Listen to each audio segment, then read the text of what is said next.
Assalamu alaikum wa rahmatullahi wa barakatuh. Hi everybody, my name is Ismail Davids and I'm known for many things, but today I'm going to talk to you about something different. This was me about a month ago with these glasses, but now, alhamdulillah, I've had cataract operation and I don't wear any more glasses. So what is a cataract operation? So many people that I asked, every single person, 99% gave the similar answer, that it is some membrane that grows over your eyes or something that grows over your eyes, and they actually remove the membrane. Actually, I had the same understanding until I actually had to have it done. So this is for those who are in my age category. It's not for any younger people. And a cataract operation basically means that the lens in your eye gets replaced. And the lens in your eye is kind of like, if you compare it to a window or a glass, it's fogged up or it's scratched, so you can't see properly, and they actually replace the lens in your eye, and that's what a cataract operation is.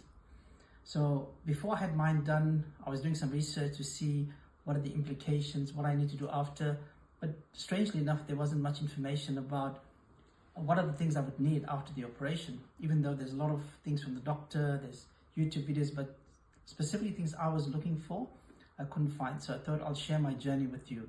So once again, this was me a month ago, and these are bifocal lenses. The top is for to see far, and the bottom is to see close. So I managed to find a very, very good, excellent eye surgeon, and yeah, the cost is quite high in Australia. If you, in the public system it's free, but you have to wait. In the private system it varies, so you need to check all of that out about the cost. And also some people, I've heard at least one or two people that had both eyes done at the same time, which I find unusual and strange because I don't know how I would have managed. So normally they do one eye at a time, and they do what they call the less dominant eye first. And the eye surgeon will go through all of those type of information with you. But some of the advice I'd give you is basically just some practical things that I will share with you that I've experienced during this last month and a half. And this is not medical advice or anything, this is just to share my journey with you, so maybe you learn something from it. So firstly, get a good eye surgeon. That's not about money, that they can actually sit down and explain to you how this all works, what are the different types of lenses. So actually they basically replaced this particular lens in my eye. So they have now what they call trifocal lenses, which means I can see close and far. The only drawback of that, it has the halo, which means it's like a light around the light at night, is more, you see it more.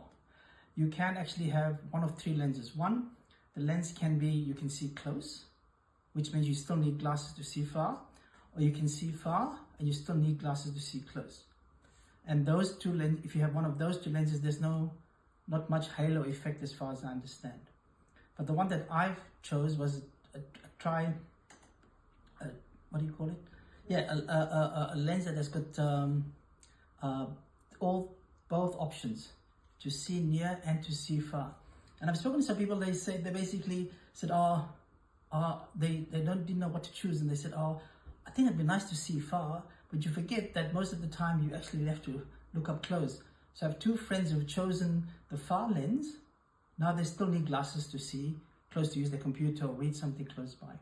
So I got the trifocal lens. The trifocal is the word I was looking for, which basically means I don't need glasses to read, computer, or to even see far. Okay, now the operation was done 2 weeks apart, and they did my left eye, which is my less dominant eye, first. So why I'm going to talk about that, because it's critical in trying to open and close your eyes when you're trying to wash your face, etc., etc., because your dominant eye and your less dominant eye works very different when you try to close and open your eyes. And you only discover these things once you actually have an eye operation. So what are the things you need? Obviously I don't need my glasses anymore. So what happened was, I thought, okay, my left eye was done first, which meant I would still need my glasses for my right eye. So I asked the people, what do you do? And no one could answer that. So one person said, you just pop out, the optometrist told me, pop out the glass out of your left eye. So which means you're going to be walking on for 2 weeks with glasses with one glass popped out. So you still need a glass in your right eye. Fortunately for me, when the left eye was done, I actually didn't need glasses on my right eye either, because I could see just as well without my glasses, just from the operation of the one eye. So what other things you will need? Obviously sunglasses. So I had a pair of sunglasses, which is actually quite an expensive pair of sunglasses, right? And I thought I'll get, and these are prescription sunglasses, so I couldn't wear those. So I bought a pair of sunglasses from the pharmacy or just from a shop. It wasn't very expensive. You don't need expensive sunglasses, but make sure they UV protected and polarized.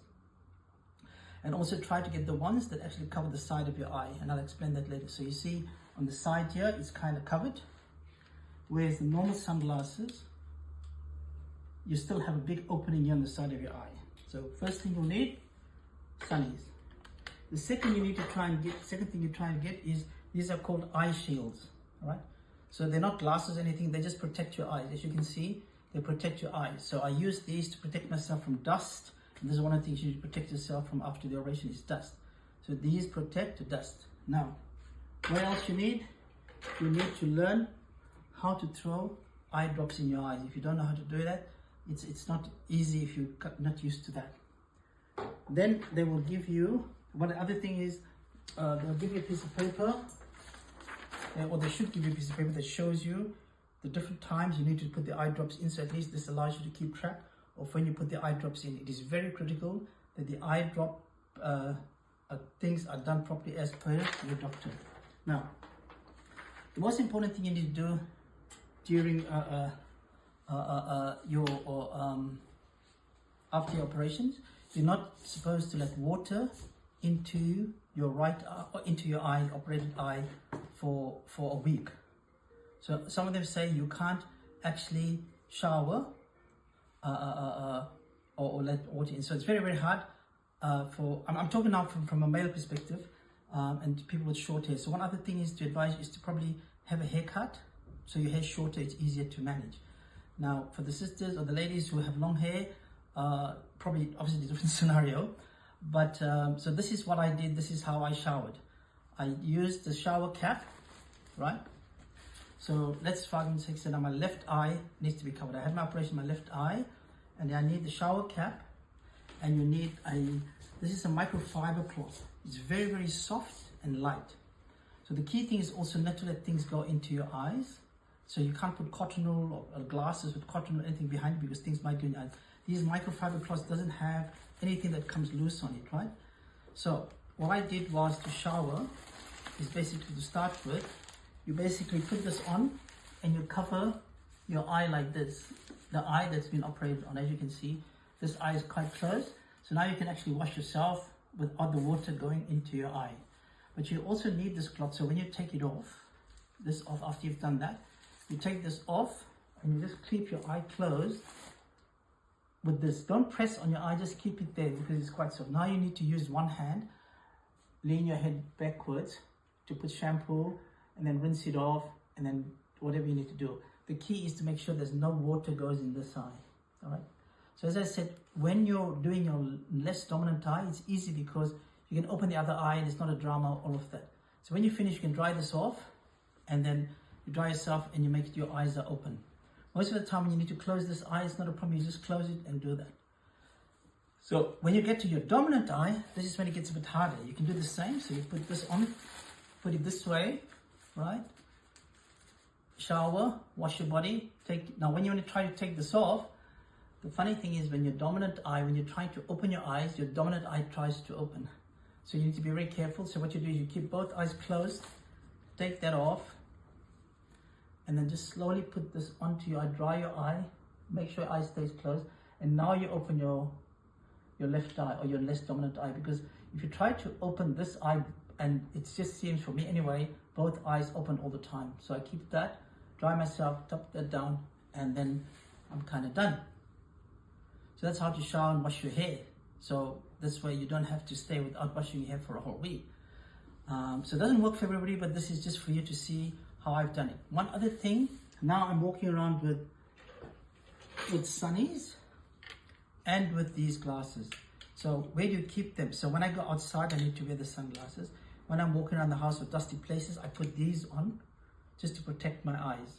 Or even just in the day, I walk around with these in the house to protect my eyes. And when I go outside, I wear the sunnies. So obviously, you walk around with these, you're not used to them. Where do you keep them? So one other piece of advice is just wear a shirt or a t-shirt with a pocket. So I actually got these t-shirts with a pocket, so I can actually just put one in there, one there, and then I need to just swap them around. I swap them around and I put these on.